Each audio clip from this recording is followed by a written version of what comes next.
Getting ready to travel out in the world requires knowledge about where you're going, and that is the 5 tools I'm going to give you. And I'm going to give you this special tool right here. This tool, well, I will show it to you at the end, because it requires the rest of the 4 tools to get the most out of it. So we'll return to that. We just park it over on the side for now. And let's start with the first tool. The first tool I prefer to use is, of course, TripAdvisor. TripAdvisor is a great tool, but it's not the best. And why do I say that? Well, because TripAdvisor is great if you're going to a big city. It's great if you are out on a location. But to do research, TripAdvisor is not the best. But it's a great tool to have in mind, and it's great for when you are in the planning phase. And that is one of my first tools to use when I'm going out on these recordings. And if I can get allowed to get out here, I will be happy. But people are driving a bit slow. But basically, TripAdvisor, great for big cities, great for when you are at a location. So if you're planning a trip to a big city, use TripAdvisor. Otherwise, I will not recommend TripAdvisor, because TripAdvisor is not the best tool and I have something better in mind. So stay tuned and find out what that is. The second tool I prefer to use is also one of my navigation apps. It is Google Maps. Google Maps is great for finding, well, attractions. It is great for attractions that is not widely known. When I start Google Maps and I research an area, I see all the attractions, and depending on how much I zoom, it shows me a bit of different levels. When I'm zooming all the way in, I can see all the attractions, even those who are not worth visiting. But it is not the only thing I use. But it also has a great feature because it has reviews. And I love to read the reviews, and I love to find these reviews where it says, alright, this was a bad thing because there were no staff. It was a stone out in the middle of nowhere. Yeah, you find those kind of reviews. And it is actually quite great, because when you are researching on Google Maps, you are getting the best of different worlds, because you have all the attractions on it. You have big attractions, small attractions, which also makes it a bit difficult to discern what you need to see. But for that, I have this power tool I'll return to, so make sure that you stay tuned and find out what this power tool actually is. And the third tool is a 2-for-1, because it depends on whether you are traveling by train or you're traveling by EV as I do, or just in a car. Hopefully you're traveling in an EV. But first up, let's start with the train.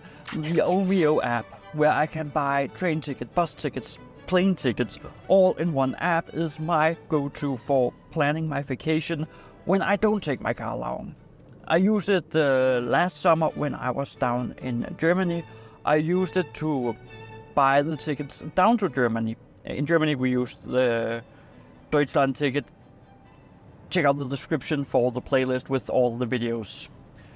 But basically, it is your one-stop shop for all your ticket needs for buses, trains, and planes. Long-distance buses, long-distance trains. Don't use it on local trains because it is far too expensive.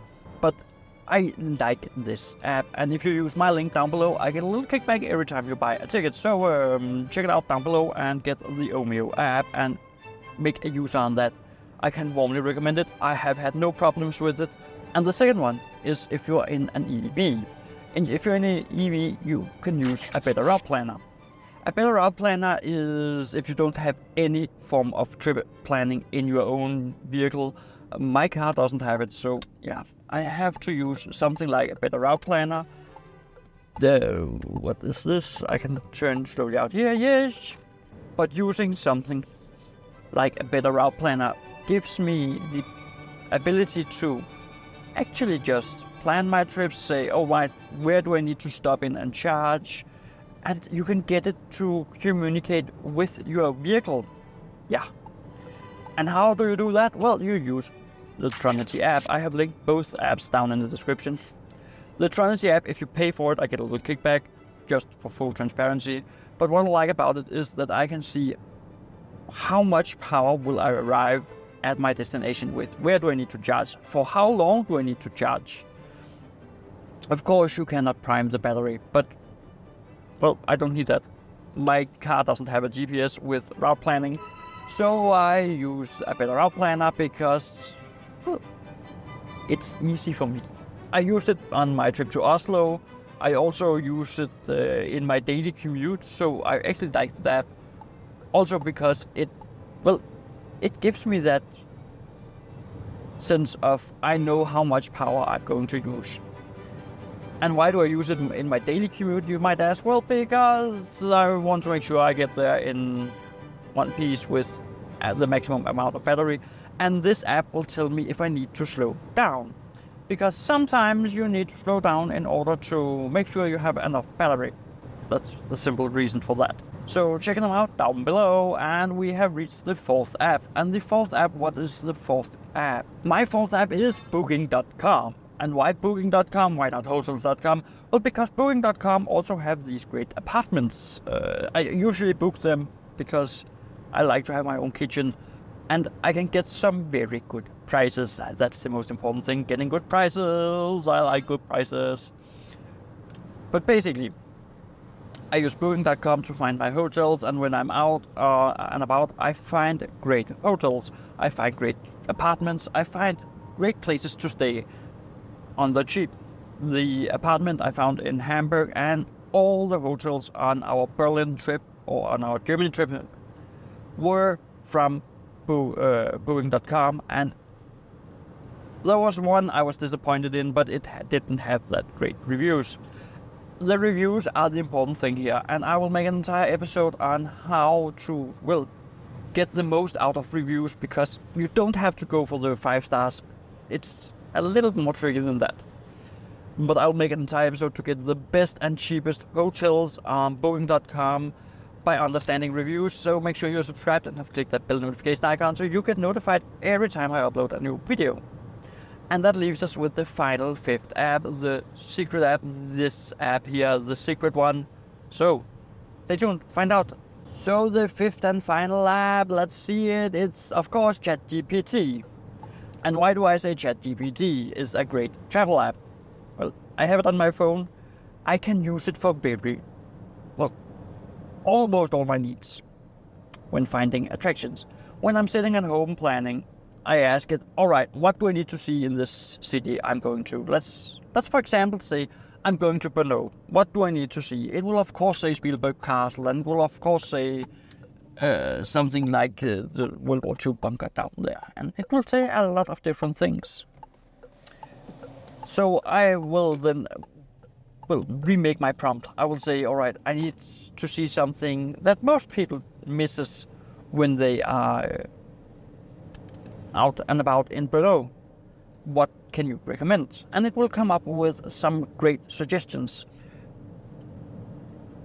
And that's why I use it. But I also use it when I'm on the go, because when I'm on the go, ChatGPT will help me. I can say, all right, I am in Slagelse.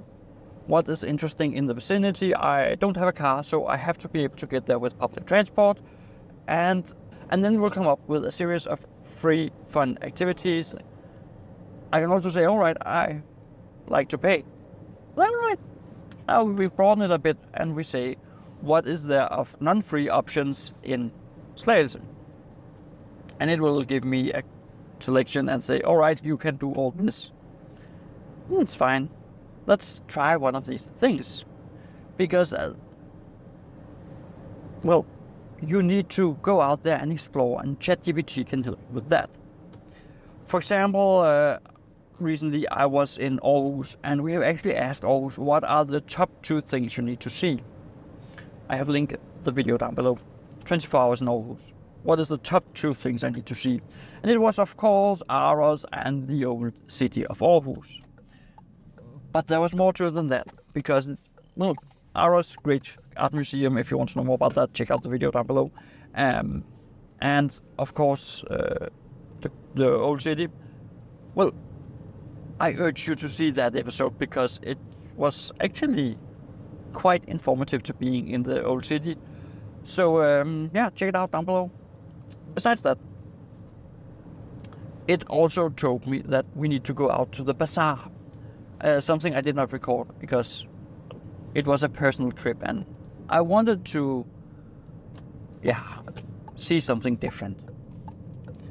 So of course, I went out there and we saw this bazaar, and it was actually quite an experience. It was like being down in a Middle Eastern country.